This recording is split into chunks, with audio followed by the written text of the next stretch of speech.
badan ini akan terus didatangi dengan rezeki jika kita terus memancarkan sifat ketuhanan. Ya, ingat itu kata-kata saya. Jangan lagi kita memancarkan sifat hewan dan sifat setan. Jangan sedikit pun kita punya prasangka tidak baik sama orang. Ya. Waspada boleh, waspada itu harus, tapi prasangka jangan. Ya, itu maksudnya. Seperti itu. Jadi ketika mau selalu beruntung, ketika selalu ingin berlimpah ruah rezeki, ya jaga badan ini jangan sampai mengeluarkan energi yang negatif. Cinta kasih keluarkan terus, ya seperti itu. Tidak akan kita susah. Karena apa? Orang makrifat tidak ada ketakutan, kegelisahan, kekhawatiran di dalam diri mereka. Itu orang makrifat. Itu para wali-waliullah. Ya. Nah, kita seperti apa? Ayo kita belajar bersama.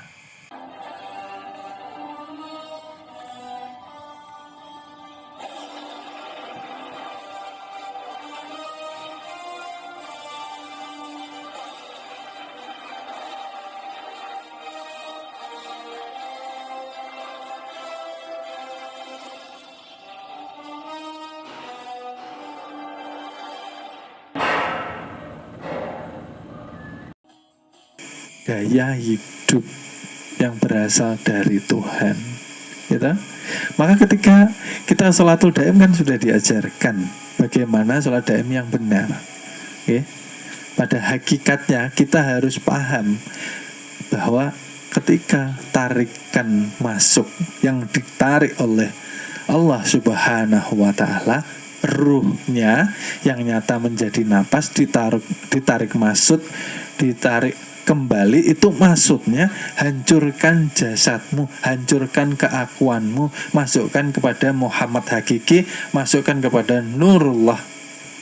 Maka nanti akan zahir keluar, dikatakan oh itulah.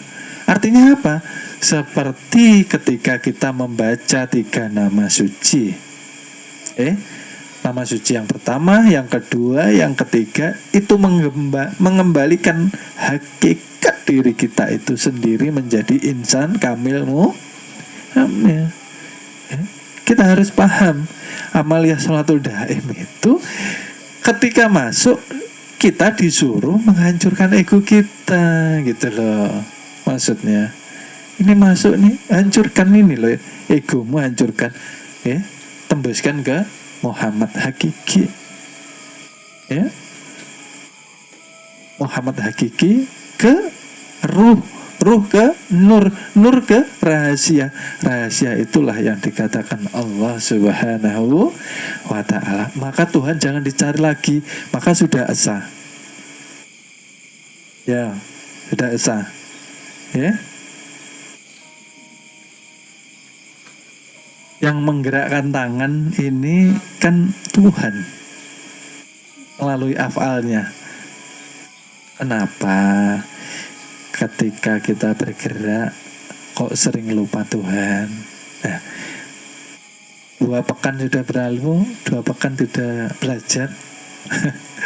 Ayo kita refresh kembali supaya kita setiap di dalam pergerakan kita ingat kepada Allah Subhanahu wa Ta'ala. Jadikan setiap gerakmu, berdirimu, berjalanmu, dudukmu, tidurmu itu ibadah. Artinya apa? Kita ingat itu loh. Kita ingat, ya. Jangan bertahan di jasad Adam, ya.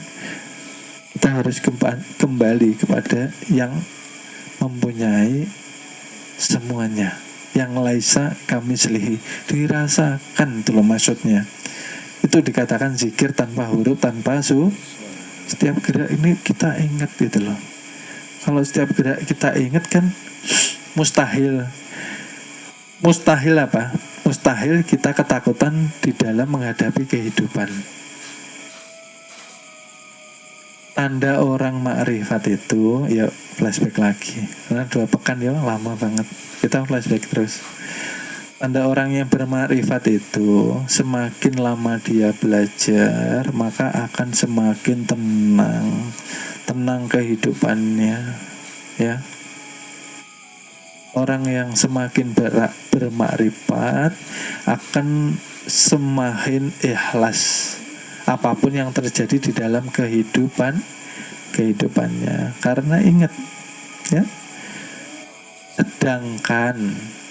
sedangkan jasad ini loh miliknya Allah Subhanahu wa ta'ala. Jasad.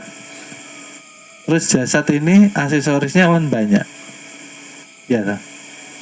Mungkin ada jam tangan, ada baju, mungkin dia megang uang, mungkin dia megang kunci, mungkin dia punya motor, punya mobil, punya rumah, punya jabatan. Itu aksesoris ya? Ya, berarti milik Tuhan. Tuhan yang kasih, betul? Kita enggak punya ya? Betul kah? Nah, kalau kita ngerti posisi seperti ini, maka hidup kita akan tenang gitu loh. Kalau ternyata semua aksesoris itu milik Tuhan, ya, ketika suatu saat Tuhan mengambil dengan cara apapun, cara Tuhan, jangan kita ini merasa kehilangan. Gitu? Orang bermakrifat itu kalau kehilangan 1 juta ketipu orang, dia enggak sedih. Dia tidak menyesal, dia tidak terus menyebutnya, kenapa kok saya hilang, kenapa, enggak. Karena dia paham, sadar bahwa semua titipan. Itu posisi seseorang yang sudah bermakrifat. Ya, karena semua yang terjadi di dalam kehidupan kita tidak ada yang kebetulan. Semua sesuai dengan kehendak Tuhan.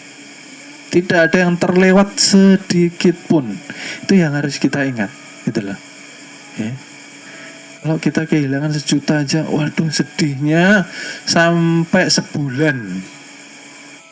Kehilangan 1 juta aja nih, umpamanya ya. Artinya kita harus banyak belajar lagi. Bagaimana nanti ketika engkau dikembalikan di alam kubur, bukan hanya 1 juta, seluruh aksesoris yang menempel di badanmu maka akan diambil Tuhan. Bisa mungkin kendaraan kita, bisa mungkin jabatan kita, bisa mungkin orang-orang yang kita cintai. Kalau kita belum siap, seperti apa? Ya, artinya kita belum panah ini. Panah itu tingkat kesadaran yang sudah hijrah dari kesadaran ego menuju kepada kesadaran ketuhanan. Ini yang dinamakan keimanan. Betul loh. Kalau kita kehilangan 1 juta masih kita merasa kehilangan, artinya kita belum mendapatkan ilmu hikmah bahwa semua kejadian itu ada pelajarannya. Ya. Makanya ketika hari Jumat yang bapak-bapak dilatih untuk sedekah, untuk mengingatkan, ya, semua ini titipan. Ya. Kalau semua titipan, hati-hati, jangan engkau cintai titipan itu tadi, termasuk anak-anak kita, istri-istri kita, atau suami kita, atau kebun-kebun kita. Apapun yang kita miliki, ya, kalau sudah dititipi Tuhan, gunakan untuk lebih bertakwa kepada Allah Subhanahu wa ta'ala. Oleh sebab itu kita dilatih bersyukur. Lihatlah ke bawah ketika melihat dunia, lihatlah ke atas ketika engkau belajar agama. Kan seperti itu loh maksudnya. Ya. Karena aksesoris ini tidak akan menyelamatkan kita ketika di dunia kita pakai untuk menjauhi Tuhan yang Maha Esa, ya. Dititipi kekayaan justru malah lupa Tuhan. Dititipi kekayaan malah banyak bersukaria, lupa dengan Tuhan. Hati-hati, karena itu sangat berbahaya. Masih ingat ya, bahwa kita ini selalu diikuti dengan ajal atau kematian, dan ajal kematian itu tidak menunggu kita tua. Itu yang pertama, tidak menunggu tua, ingat. Yang kedua, tidak menunggu kita sakit-sakitan. Artinya yang sehat walafiat, segar bugar bisa pulang. Mungkinkah Pak Guru? Mungkin sekali. Ya, wong yang kemarin, mohon maaf, keluarga saya sendiri masih muda belia, adik saya sehat walafiat, hanya gara-gara asbab yang Allah berikan sekejap. Artinya disayangi Allah Subhanahu wa ta'ala. Yang jadi masalah ketika engkau pulang itu, engkau siap atau tidak. Ketika pulang tuh engkau mempunyai pelita atau tidak.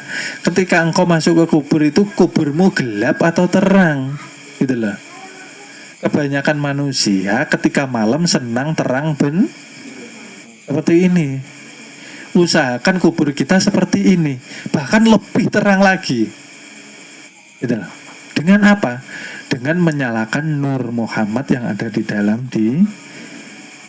Artinya kita harus terus menjalani fana billah. Ya, artinya apa? Kita harus terus berserah diri kepada Allah Subhanahu wa ta'ala. Hidup ini yang menjadi masalah itu kan sebetulnya ketika nanti kita pulang toh. Pulang kita itu amal yang kita bawa apa gitu loh. Itu terkadang kita tidak pernah mikir. Kebanyakan kita mikir tuh nanti beras kita seperti apa, nanti masa depan saya seperti apa, nanti anak-anak sekolahnya kayak apa. Jarang sekali nanti apa bekal saya ini di akhirat. Maka itu pastilah, itu yang jadi masalah besar sebetulnya lah. Terkadang kita lupa bahwa hakikat masalah itu ketika kita pulang ke rahmatullah, apa yang kita bawa, sudah siapkah kita, lalu kira-kira kita membawa pelita atau tidak masuk dalam kubur. Karena ketika kita masuk kubur, kita tidak bebas, maka hancur.